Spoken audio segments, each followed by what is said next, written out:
Et si, pour ces vacances, vous vous replongiez dans les contes, ceux du célèbre Charles Perrault, Cendrillon le petit chaperon rouge ou une petite nouvelle peau d'âne à voir dans un château. Bonjour Mélanie. Bonjour Camille.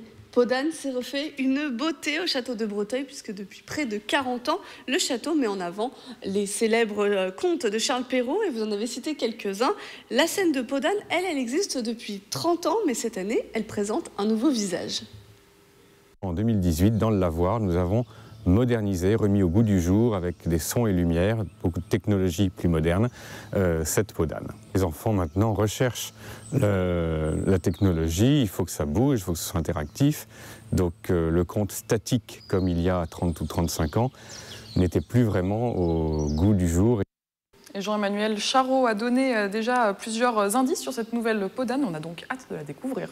Alors, je vais vous faire patienter encore un tout petit peu, Camille, si vous me le permettez, parce que pour voir la princesse, il faut s'éloigner un petit peu du château.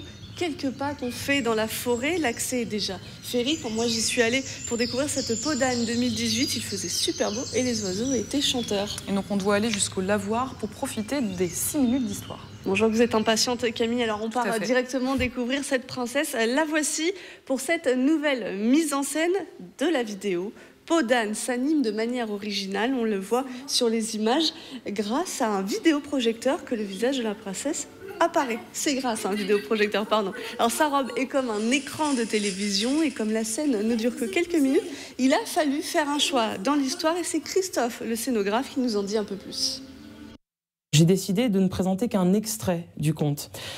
Comme on relie le conte à un lieu de la vie d'autrefois, j'ai évoqué le passage où Peau d'âne se retrouve et se réfugie dans une ferme où elle va nettoyer l'auge des cochons et laver les torchons. Et donc c'est son travail et sa vie à la ferme qu'on évoque. Alors, si vous aussi vous vous demandez ce qui arrive à Peau d'âne, le château est ouvert tous les jours à partir de 10 h. Et en plus de cette princesse, 7 autres histoires sont à découvrir.